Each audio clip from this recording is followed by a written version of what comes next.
जय हिंद। आप सभी बंधुओं का स्वागत है हमारे यूट्यूब चैनल एक छोटा सा प्रयास अच्छा करने के लिए। हमारा प्रयास छोटा ही रहता है ताकि आप सभी को अच्छी जानकारियाँ दी जाए, अच्छी जानकारियाँ देने का प्रयास रहता है।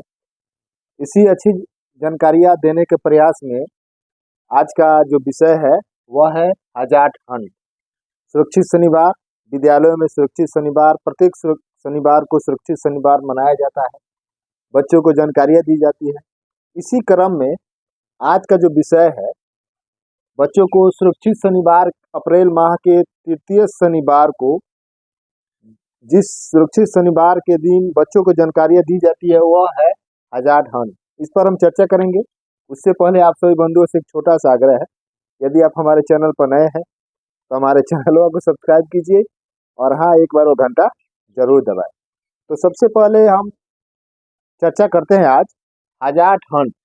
इसके बाद हम चर्चा करेंगे कि विद्यालय में, बच्चों के विद्यालय आने के क्रम में या घरों में कहाँ कहाँ पर हजाट हंट है जिसे हम अनदेखा कर देते हैं और उससे कुछ हताहत या घटना घटित हो जाती है। तो सब चलिए शुरू करते हैं।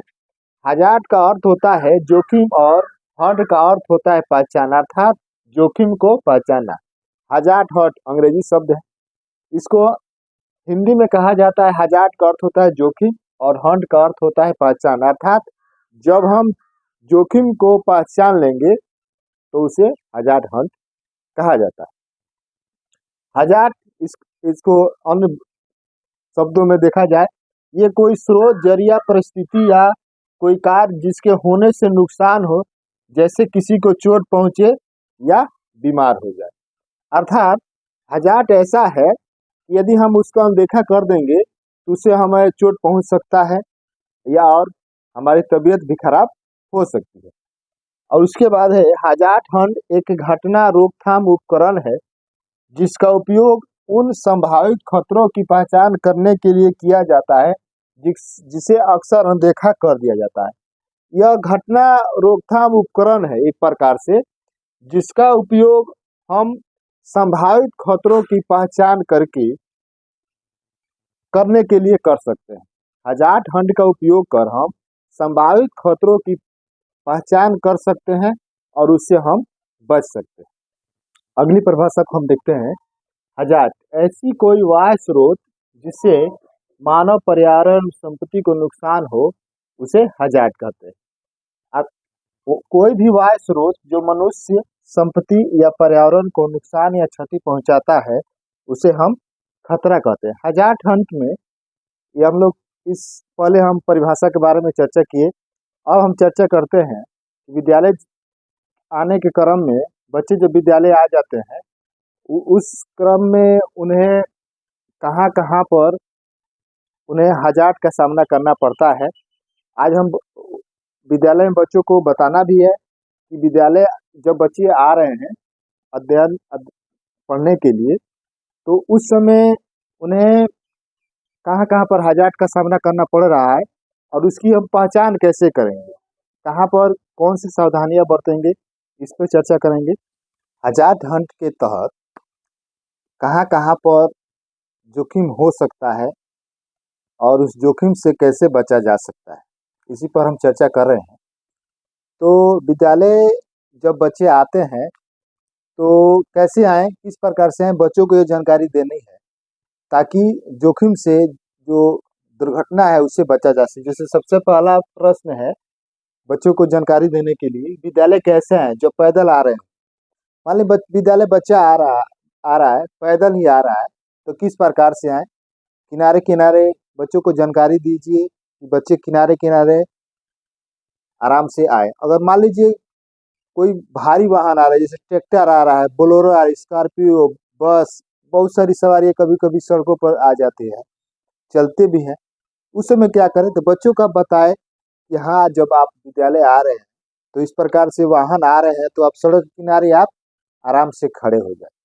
और उसके बाद है, जब विद्यालय बच्चा साइकिल से आ रहा है, अब मान लीजिए साइकिल से आ रहा है, तो बच्चों को बताया कि आप साइकिल से जब आ रहे हैं, काफी तेजी से, कितने बच्चे को देखे होंगे आप लोगों ने कि काफी तेजी से साइकिल चलाता है सब, उसको बताइए कि तेजी से साइकिल चला रहे से किस प्रकार की दुर्घटनाएं हो सकती है। अगर मान ली साइकिल से आ रहा है कोई, ट्रैक्टर सवारी गाड़ी कोई आ रही है, उस समय क्या करें? तो बच्चों को बताया कि आप साइकिल से आ रहा है तो आराम से सड़क के किनारे खड़ी कर दे साइकिल। यदि इस प्रकार से वो नहीं करता है, तो अगर साइकिल चला रहा है कोई भारी वाहन आ रहा है, तो हो सकता है कि उस भारी वाहन कोई गाड़ी आ रहा है तो उसके हवा के चपेट से बच्चा गिर भी सकता है, चोट भी लग सकती है, दुर्घटना कुछ भी हो सकता है। इसलिए जोखिम को आप पहचानिए और बच्चों को जानकारी दीजिए कि आप भी उस जोखिम को पहचाने। अगला है, सड़क पार करना हो तो कैसे करें? बच्चों को बताइए कि सड़क पार करना है, तो बच्चों को बताना है तो सड़क दुर्घटना में चर्चा करना ही है, बच्चों को बताया ही जाता है। तो ऐसे भी सड़क विद्यालय, अगर मान लीजिए कोई सड़क पार करके उस पार जाना हो तो क्या करें? जब भी इस बच्चों को बताइए कि जब भी सड़क पार करना हो तो दोनों तरफ पहले दाएं देखे बाएं देखे, कोई गाड़ी वाहन साइकिल वगैरह कुछ आ तो नहीं रहा है। उसके बाद जब निश्चिंत हो जाए तभी सड़क पार करें। उसके बाद है सड़क पार साइकिल कैसे चलाए। इसके बाद जब बस ट्रैक्टर भारी वाहन आ रहे हैं तब क्या करें? बच्चे प्रार्थना के बाद और कक्ष में कैसे प्रवेश करें? अब अगला प्रश्न, जब बच्चे विद्यालय में आ जाते हैं, सुरक्षित विद्यालय में बच्चे आ जाते हैं, और विद्यालय में जब बच्चे आ जाते हैं तो प्रार्थनाएं होती हैं, राष्ट्रगान होता है, चेतना सत्र ऐसे भी होता है। तो वर्ग कक्ष में कैसे प्रवेश? कभी ऐसा होता है कि किसी विद्यालय में एक ही साथ सारे बच्चे वर्ग कक्ष में दौड़ लगाते हुए प्रवेश करते हैं, यहाँ पर दुर्घटना हो सकती है। तो यहीं पर हमको जोखिम की पहचान करना है कि वर्ग कक्ष में बच्चे प्रवेश करें कैसे करें। तो वहां पर बच्चों को कतारबद्ध बच्चों को प्रवेश कराइए, छोटे बच्चों से होकर के बड़े बच्चे तक धीरे धीरे बारी बारी से वर्ग कक्ष में प्रवेश वहां पर कराए। वहां पर हजार ठंड की पहचान कराएं, बच्चों को बताएं कि हाँ यहाँ पर आप ऐसे प्रवेश करते हैं तो ये दुर्घटना हो सकती है, बच्चे गिर सकते हैं, चोट लग सकती है। कितना बच्चा अगर कतारबद्ध भी जा रहा है तो कितना बच्चे देखते हैं कि दौड़ करके और कैसे प्रवेश करता है। तो वहां पर बच्चों को बताइए आप, यहाँ आप बच्चों को आराम से धीरे धीरे और कक्ष में प्रवेश कीजिए। उसके बाद है मध्याह्न भोजन के समय प्लेट किस प्रकार धोएं।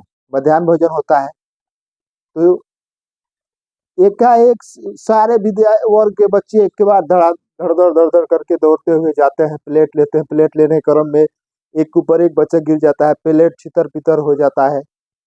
इस समय उस बच्चे वहां पर दुर्घटना हो सकती है, चोट लग सकता है बच्चों को। वही तो हजात है, उसको पहचान करना है और बच्चों को भी बताना है। बच्चों को भी बता रहा है कि आप इस तरह से काज कीजिए, तो बच्चों को बताइए कि यहाँ पर आराम से कतारबद्ध हो जाए और बारी बारी से एक एक प्लेट ले, उससे जोखिम से बचा जा सकता है। उसके बाद है विद्यालय की छुट्टी होते वर्ग कक्ष से बाहर कैसे निकले। अब विद्यालय की छुट्टी हो रही है तो वर्ग कक्ष से कैसे बाहर निकले। कभी कभी होता है कि घंटियां बज जाती है और एकाएक सारे बच्चे विद्यालय वर्ग कक्ष से बाहर निकलते हैं, तो वहां पर भी दुर्घटना हो जाता है, बच्चों को चोट लग जाती है। एक एक पर एक बच्चे चढ़ जाते हैं, पैरों से कुचल दिए जाते हैं, चोटें लग जाती है, सिर फूट जाता है, घुटने में चोट लग जाती है। तो ऐसे में बच्चों को बताइए कि आपको इस तरह से बोर कक्ष से बाहर नहीं निकलना है। बोर कक्ष से आप आराम आराम से बाहर, घर तो जाना ही है।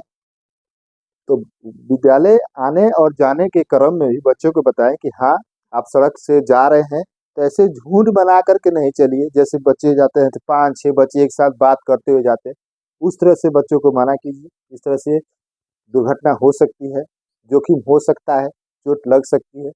आप एक कतारबद्ध होकर के, वहां पर भी अगर कतारबद्ध होकर के बच्चे घर जाते हैं अपने, और भी ठीक रहेगा, इससे दुर्घटनाओं से बचा जा सकता है।